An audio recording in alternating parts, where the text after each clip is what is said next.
the Leader of the Opposition... Thanks, Mr Acting Speaker. Order. The Leader of the Opposition has the call. The Leader of the Opposition. Thank you, Mr Acting Speaker. I refer the Prime Minister to his hopeless attack on Fightback at the press club today. Order. The Leader will get to the question. I asked the Prime Minister, if you are so confident about your view of Fightback, why won't you call an early election? Because, mate.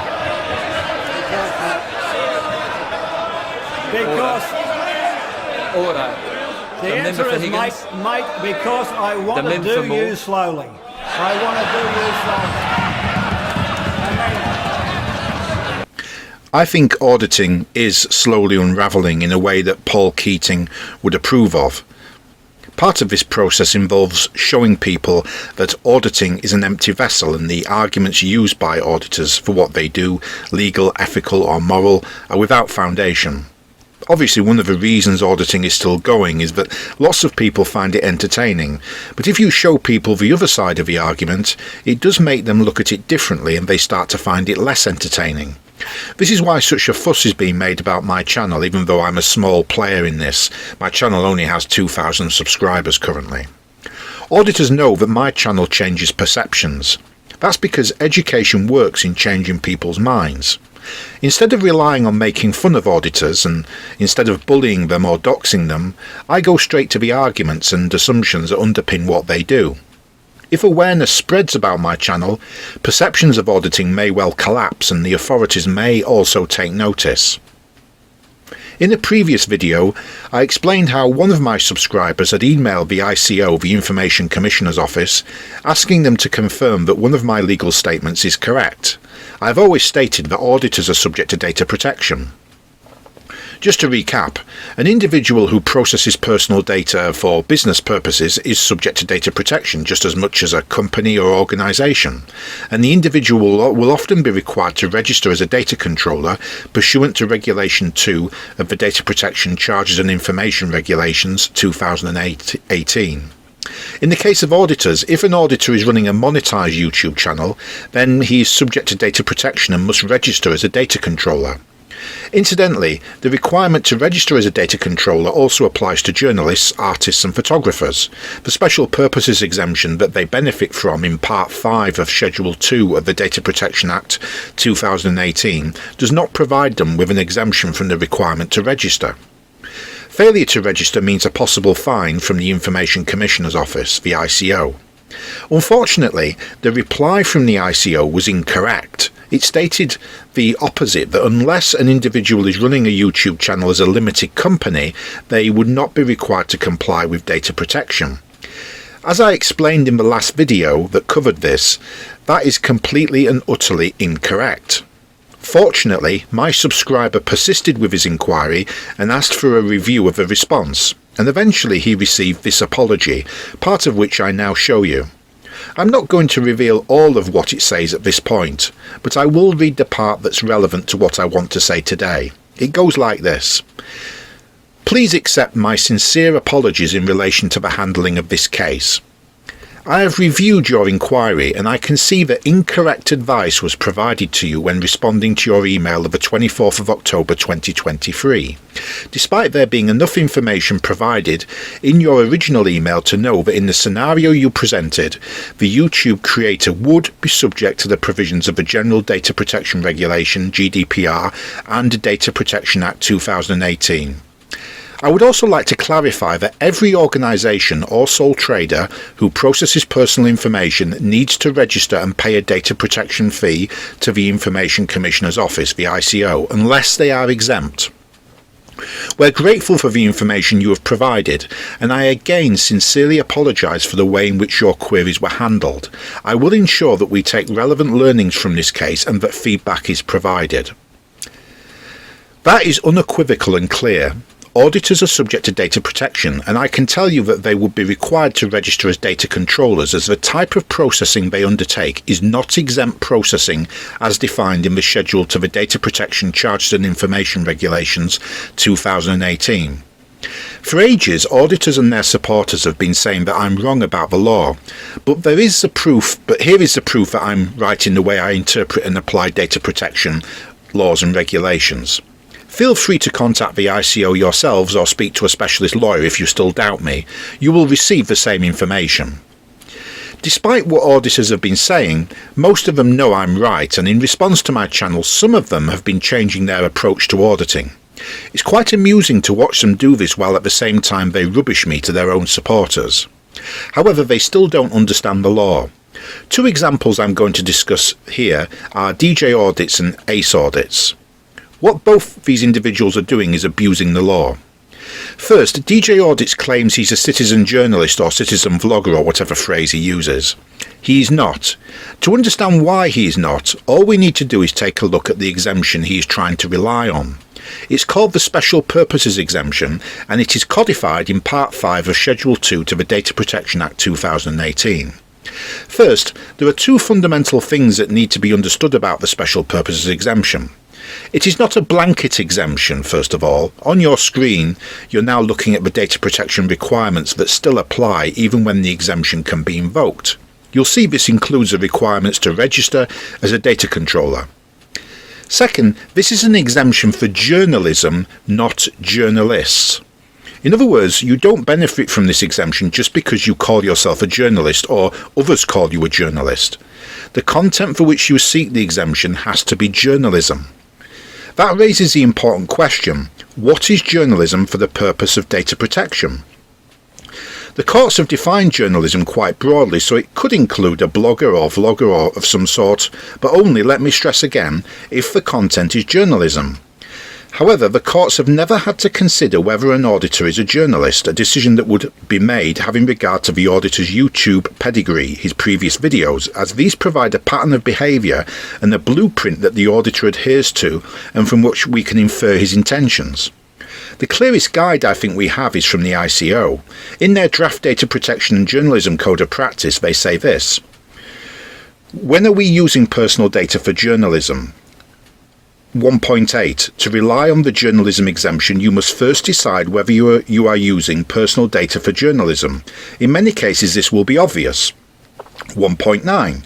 You should interpret journalism broadly to include everything published in a newspaper or magazine or broadcast on radio or television, excluding paid-for advertising. Content published by non-professional journalists, including members of the public, example citizen journalism such as bloggers, eyewitnesses or social networkers. I imagine that part would include YouTube channels. And material that is journalistic but is also being used for another purpose, such as campaigning. So maybe campaigning for what auditors call PINAC, photography is not a crime, could be an example of that. 1.10. If you are not sure whether you are using personal data for journalism, you should consider the specific circumstances. Factors you could consider include the purpose of the publication, including any reasons for publishing the information, example, informing the public. How closely the activity aligns with the media's traditional functions, example, holding the powerful to account. Whether you have made some attempt to align with typical journalistic standards or values, example, checking accuracy. The content of the information, including any public interest in publication, and the extent to which you have or will promote the information to the public. 1.11. The above factors are not exhaustive, and whether they are relevant and the extent to which they are relevant varies from case to case. Now, I think it's clear that some of what DJ Audits could well fall within this broad understanding of what journalism is. But I think it's fairly obvious that most of it doesn't, because his major, as he admits himself, his major motive is simply to make money, and he does that by provoking reactions from people. That's his purpose. If there was some journalistic purpose to what he did, most of his viewers would switch off as they would regard it as a snorefest. That's not where the topic ends, though. Let's say we accept that some of what DJ Audits does is journalism, which I'm happy to do. We then need to look at the wording of the exemption itself. Part 5 of Schedule 2 provides us with a two-pronged test. First, DJ Audits must reasonably believe that publication of the personal data is in the public interest. I'm not aware of any DJ Audits video that is in the public interest. I think the public could have done fine without his channel. His activities are not respectful of the law and the rights of others, as I've catalogued countless times in my videos, in detail, and he isn't even registered as a data controller, even though he's supposed to be. Moving on to the second limb of the test, DJ Audits must reasonably believe that data protection and the rights of a data subject would be incompatible with his journalistic purpose. I have to say that I have watched practically every DJ Audits video, probably more than almost anyone except DJ Audits himself, and I do not recall ever seeing a video of his where blurring someone out would have harmed the public interest or made his supposed journalistic purpose impossible. To be fair to him, and just to show you that I'm not biased against DJ Audits, I do think that a small number of his videos could arguably be regarded as genuine journalistic content, and blurring someone out could have detracted from the information being imparted. Because the person involved was arguably doing something where revealing his or her identity could be seen as justified. But I don't remember seeing a video of his where the journalistic purpose of it would have been hindered by just blurring somebody out. The reality is that journalists commonly blur out people in certain situations anyway. There is no reason why he can't do that, and if there's nothing hindering that, then he doesn't benefit from the exemption for journalism. At least not for data protection purposes. Next, I'd like to discuss this person, Ace Audits. Here you see a disclaimer that she's added to her most recent video. I'm certain that this disclaimer is a direct result of my video about Ace Audits, in which she was ripped to pieces and she took great exception to it. Indeed, that marked a period of harassment by a number of auditors who came to her defence by harassing and insulting me. While I'm glad she's taken the criticism on board, I'm afraid her disclaimer is a joke. Let's read it. Disclaimer. This content is part of a journalistic adventure in which a camera is used to record events. We want to make it clear that, in accordance with UK data protection law, there is an exemption to safeguard freedom of expression and information in journalism, academic activities and art, Article 1.1. While we respect privacy and strive to adhere to ethical standards, viewers are advised that this exemption is invoked to support our lawful and legitimate activities. We encourage everyone to understand their rights under data protection laws, including the General Data Protection Regulation, GDPR, and we are committed to addressing any concerns in compliance with legal requirements.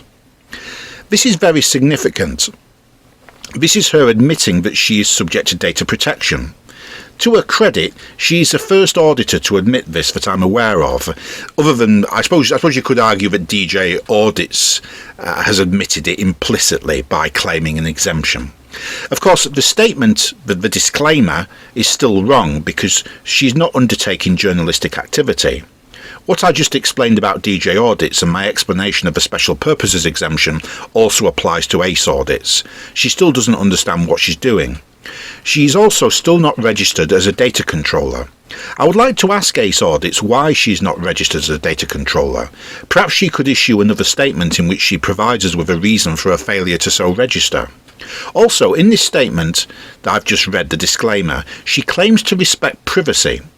This woman does not respect privacy. This woman fits right in with other auditors. She's a nasty piece of work who has no regard whatever for anyone's feelings or privacy. She only cares about her own privacy.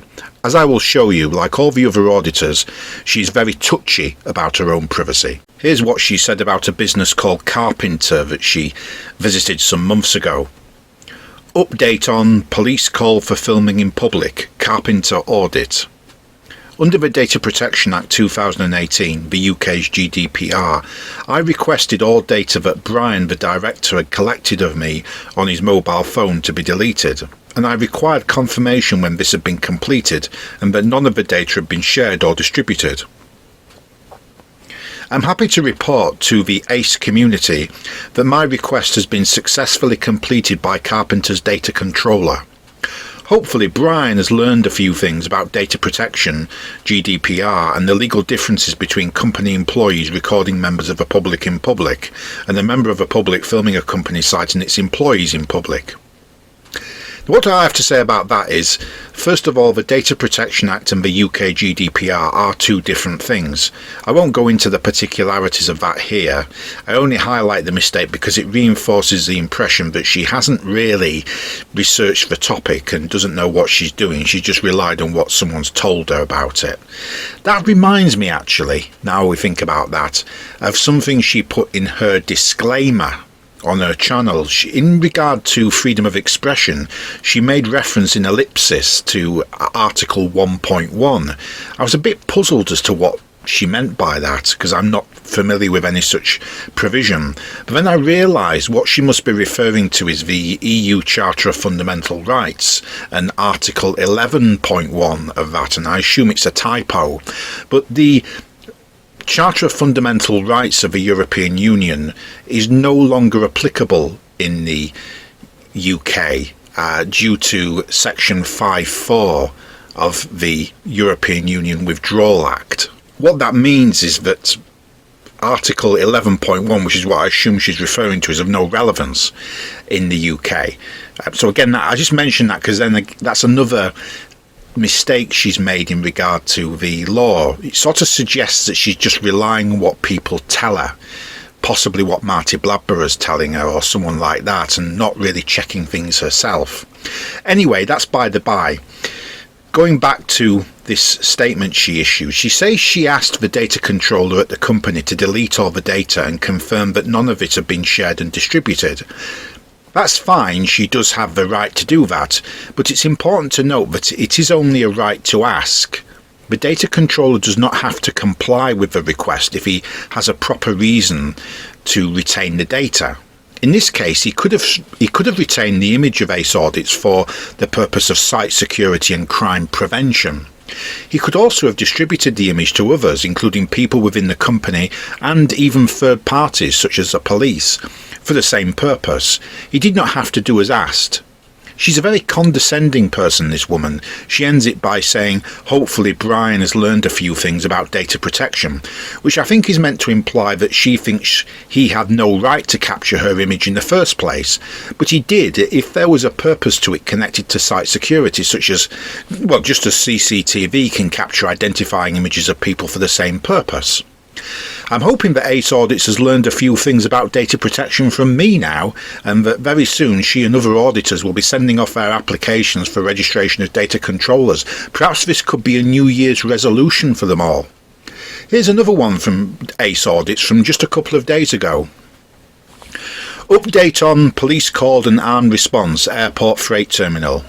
Under the Data Protection Act 2018, the UK's GDPR, I requested all data that the two Denata employees who chose to put themselves directly in front of my camera while I was filming in public had collected of me on their mobile phones to be sent to me, confirmation that this data had not been shared outside the company, and for the data to be erased. I required confirmation when this had been completed. I'm happy to report to the ACE community that my request has been successfully completed by the Denata company director. I'm sorry if I'm mispronouncing the company name wrong, by the way, I'm sorry. Hopefully these two employees have learned a few things about data protection, GDPR, and the legal differences between company employees recording members of the public in public and the member of a public filming a company site and its employees in public. That just repeats what she said in her last statement, doesn't it? If you haven't seen the video, it's well worth watching. Still waiting for a response from Gold Star for both the complaint and the GDPR data request. I will follow up in the new year if they don't respond. Now, my comment on this is that I've only skimmed through the video she refers to, the one of her at the airport freight terminal. I don't have time to sit and watch it. What I would say about this statement is that, again, she seems to think that the UK GDPR is the same thing as the Data Protection Act, which it's not. This suggests, as I said before, that she hasn't actually done any reading of her own and she's just regurgitating what other people have told her, maybe some article or something she's found online. To be fair, she's not a lawyer, I assume, so I wouldn't expect her to be, reading through the actual legislation. No ordinary person would want to do that. But what I would expect, given that she's doing this professionally, is that she would be consulting official sources such as the ICO website, and she would be reading through their material and maybe seeking to clarify things with the ICO. Sounds to me like she's just relying on secondary sources, third-hand sources, probably what other auditors are telling her. She says that the two Denata employees put themselves directly in front of her camera, implying it's their fault. She filmed them, which is an interesting way of looking at it, because it sort of further implies that this woman thinks that being filmed and broadcast on her channel is a sort of punishment or penitence. Indeed, you can gauge something of her attitude to other people from this paragraph from her on her About page. Are you looking for confrontation? No, I like positive, friendly and informative interactions. Some people choose to put themselves in front of my camera, then let their ignorance shine and behave like a fool, or get hostile and abusive. That's their choice. To be fair to this woman, as a photographer myself, I can vouch for this to an extent. There's a kernel of truth to what she says there. There is a certain category of the public who are just out to cause aggro, and they will look for an excuse to have a whinge and moan at anything and anybody that they find that gives them an excuse to do so. However, what this woman and her supporters are overlooking, no pun intended, is that she and other auditors are not dealing with the public. They are interacting with people at work, and people at work have duties and responsibilities, and one of them will be to question a strange person wearing a mask hanging around outside their workplace.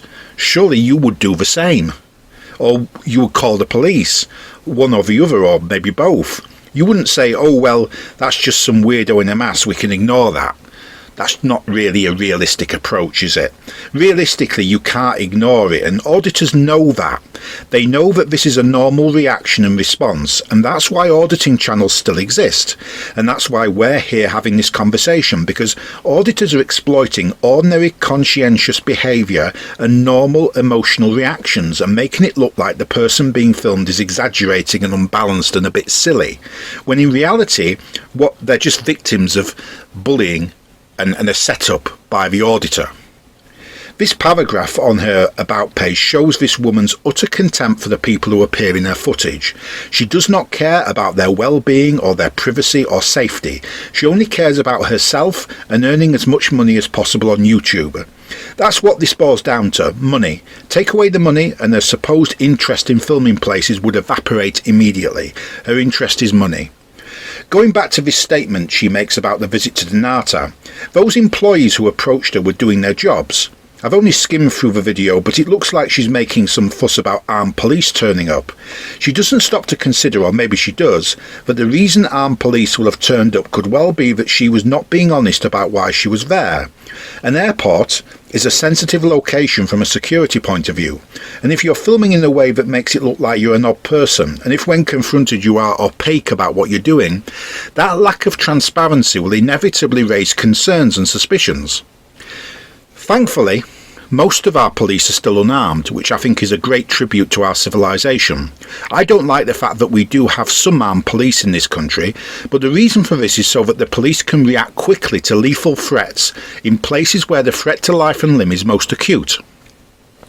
This woman's antics impress no one other than her mindless, idiotic supporters, because what she's doing is wasting resources that have to be deployed to establish whether she is a threat.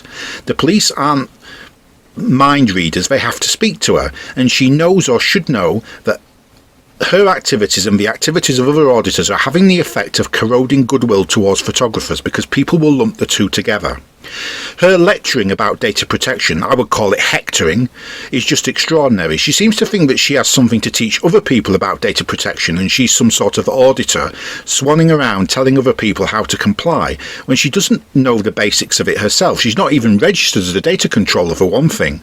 But I want to focus on one particular part of this statement, which says this: hopefully those two employees have learned a few things about data protection GDPR and the legal differences between company employees recording members of a public in public and a member of a public filming a company site and its employees in public. Yet again, that is a lie, because you ACE audits are conducting your filming you are not conducting your filming as a member of a public. You are filming as a self-employed individual who processes personal data for payment. You are required to disclose information under Article 13 to data subjects, and this includes identifying yourself. Again, as I've said before, I can well understand why you're reluctant to do that, but it is for you to adapt your methods to ensure compliance with the law.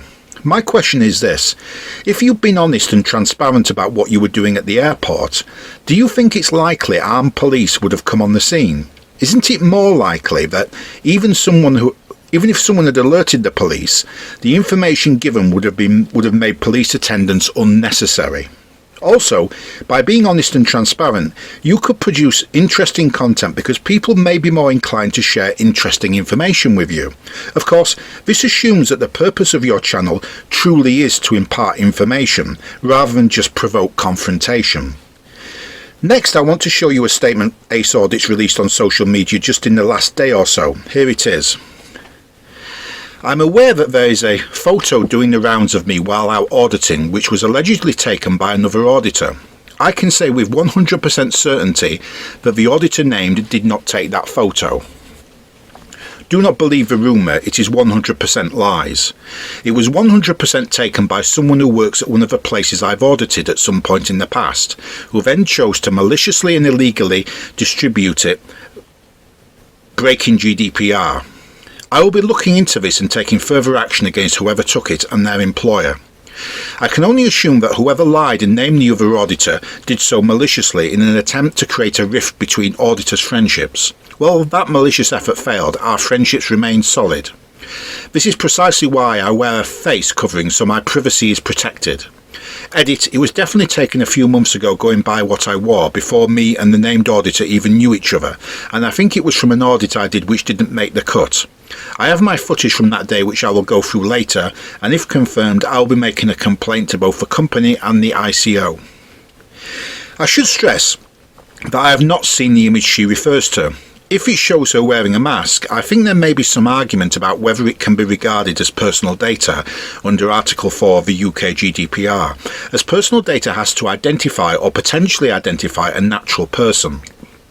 Unless she wears that mask all the time in front of friends, relatives and work colleagues, and she masks up when she's nipping down to the shops, I can't see how there's been a breach of privacy, but it does depend on specifics of what the image shows. It is a bit contradictory of her though to go around saying she wears a mask to protect her identity and then complaining about her privacy when she's photographed with a mask, but never mind. I do find it ironic how these people can claim there's no privacy in public, but at the same time they want to aggressively enforce privacy for themselves in public. However, I would also say that, as horrible as this woman is, it would be wrong to reveal her identity online. It would also probably get you into legal trouble, especially if she can show she's being harassed. I would ask people listening to this to think very carefully about such actions. My view about any kind of wrongdoing or law breaking is that it's on you. If you do go down that route, you've got to own it. If you're going to do it, then own it.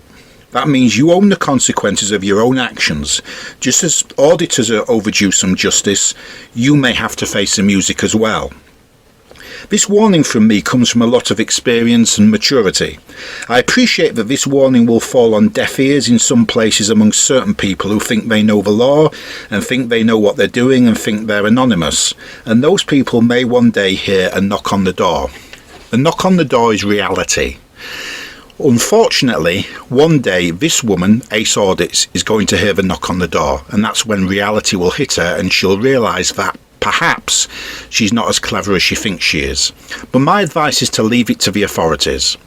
We can't pick and choose who has rights. We can't say, well, I don't like that person, so I'm not giving him rights. The way forward with this is through YouTube and the authorities. Whether they will act is quite another matter. I've recently criticised Jeremy Vine on this channel, but I have to agree with what he said about social media platforms and their values in an interview he gave to the BBC. I had a physical stalker once. I had somebody turn up outside Radio 2 and try and follow me home and stuff. That was a picnic compared to this. Because what happened in this case is that you're fired on from all directions. Every time you open your phone, he's there. Every time you turn on your computer, he's there. And you know that what he's doing is he's adjusting or despoiling your digital self. Now, you may say, well, it doesn't matter, you just come offline.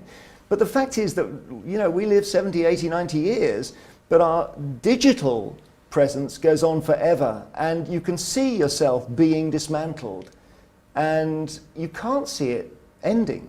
I was afraid of what he could do to my family. I was afraid because you have to think round corners with this stuff.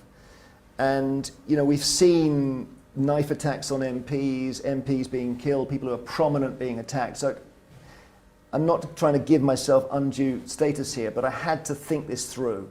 So I can see this YouTube channel is an absolute fountain of hate. He wants that hatred to be so great that someone pays me a visit. And I know he wanted that because he put my home address out. So I had to take it seriously. I've got 2 teenage daughters. You know, I can't be casual about it. So at that point, I was scared for them. So we went to YouTube and said, come on, you know, what's going on with this guy? You can't allow him to just defame.